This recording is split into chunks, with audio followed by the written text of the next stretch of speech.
The message arrived at 11:47 on a rainy Thursday night. I know this sounds strange, but would you trust a stranger for one honest conversation? I stared at those words for almost a minute. Then I laughed quietly and put my phone face down. My name is Claire Morgan, and I was 32 when that message appeared. At the time, I lived alone in Bristol, worked long hours at a small publishing company, and had convinced myself that being independent meant I didn't need anyone, especially not a stranger, especially not a man who appeared out of nowhere with a message like that. Still, something about his words stayed with me. Maybe it was because I had spent the previous 6 months feeling invisible. My friends thought I was doing perfectly well. I went to work, met them for coffee, smiled in photographs, and answered, "I'm fine," whenever anyone asked. But the truth was different. I had recently ended a relationship that had slowly become more like a routine than a partnership. There had been no dramatic betrayal, no shouting, no terrible final argument. Just two people sitting across from each other one evening and finally admitting that they had stopped choosing each other. I thought I had moved on. Perhaps I hadn't. The stranger's profile showed only a first name. Daniel. He was 35. According to his profile, and there were no suspicious photographs or dramatic promises. His page was surprisingly ordinary. Books, travel, coffee, a picture of an old railway station. Nothing that explained why he had contacted me. I should have ignored him. Instead, I typed, "Why me?" His answer came almost immediately. "Because your profile says you love honest conversations." I wondered if that was still true. That sentence made me pause. I looked at my own profile months earlier. I had written, "I believe the best conversations are the ones where nobody has to pretend." I had completely forgotten about it. I replied, "And what exactly do you want to talk about?" He answered, "Something you're afraid to admit to yourself." I nearly blocked him. Then another message appeared. "Or we can talk about books and the weather. Your choice." That made me smile. Maybe he wasn't dangerous. Maybe he was simply lonely. We started talking that night, not about romance, not about relationships, just life. He told me he had recently moved to Bristol after leaving a demanding job in London. I told him about my terrible habit of buying books faster than I could read them. For the first time in weeks, I lost track of time at 1:06 a.m. He wrote, "You should get some sleep." Claire, I stared at my name on the screen. It felt strangely personal. Not romantic, just noticed. I put my phone down and whispered to myself, "It's only a conversation." But somewhere inside me, I already knew it wasn't going to stay that simple. And the next morning, Daniel sent me one more message, one that made me question whether meeting him had been a mistake.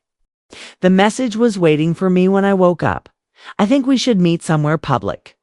1 coffee. 1 hour. If you feel uncomfortable, you can leave." I read it twice. Then I put my phone down. My first thought was simple.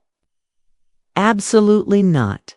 My second thought was, maybe that was the problem with Daniel.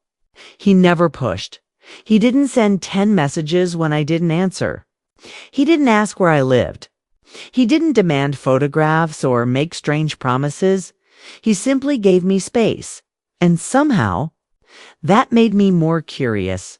By Friday afternoon, I had agreed to meet him at a quiet cafe near the harbor. I told my best friend, Sophie, everything. She listened carefully before saying, "Public place. Yes, your own transport. Yes, someone knows where you're going." "Yes," she nodded. "Then go. But remember, Claire, you don't owe him anything, I know." And I did, at least. I thought I did when I arrived at the cafe. Daniel was already there. He stood when he saw me. For a second, neither of us said anything. Then he smiled, not the confident smile I had imagined, a nervous one. "You're real," he said. I laughed. "So are you." We both sat down. The first 10 minutes were awkward. Then somehow, they weren't. We talked about books, bad coffee, travel, and this strange feeling of starting over in your 30s. Then Daniel said something I wasn't expecting. "You know what I think? I don't think you're actually afraid of being alone." I looked at him. "I think you're afraid that if you let someone close again, you'll have to admit how much the last relationship hurt." My smile disappeared. He had guessed correctly, and I hated that because strangers weren't supposed to understand you that. Quickly, I looked toward the window. "You barely know me." "No, then don't pretend you do." I wasn't pretending. His voice was gentle. I just recognized something familiar for the first time. I looked directly at him. "What?" He hesitated. "Loneliness." The word stayed between us suddenly. The meeting wasn't about romance anymore. It was about two people who had both become very good at pretending they were okay. We stayed in that cafe for nearly 3 hours when we finally left. The rain had stopped. Daniel walked beside me but kept a respectful distance at my car. He said, "Thank you for trusting me enough to meet." I smiled. "Thank you for not being the strange man I expected." He laughed. Then he became serious. "Claire, I want to ask you something." "What?" "Would you let me take you to dinner tomorrow?" I should have said no. A sensible woman would probably have said no instead. I heard myself say, "Okay." His smile returned. But before I could get into my car, his phone rang. He looked at the screen. His expression changed instantly. The warmth disappeared from his face. "Everything okay?" I asked. He didn't answer. He simply stared at the caller's name. Then he looked at me and said quietly, "There's something about my past you need to know before tomorrow."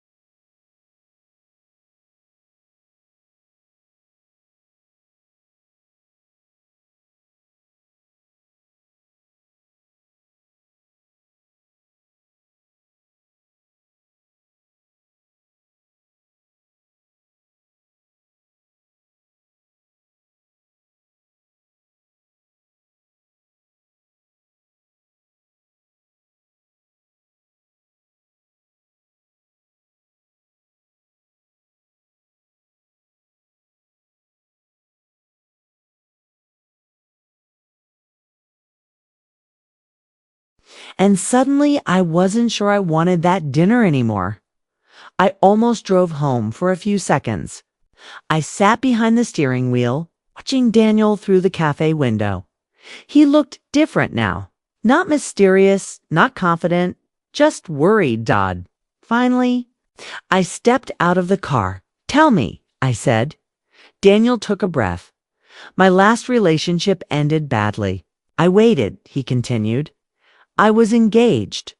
Her name was Emily. We were supposed to get married 2 years ago. I didn't interrupt. She didn't leave because she stopped loving me. She left because I kept avoiding the truth." "What truth?" "That I was still carrying things from my past that I hadn't dealt with." He explained that after losing his older brother several years earlier, he had changed. He became distant, worked constantly, and convinced himself that staying busy was the same as healing. Eventually, Emily became tired of waiting for the man he used to be. She deserved better, he said. I looked at him, and what has changed? He smiled sadly. Nothing changed overnight.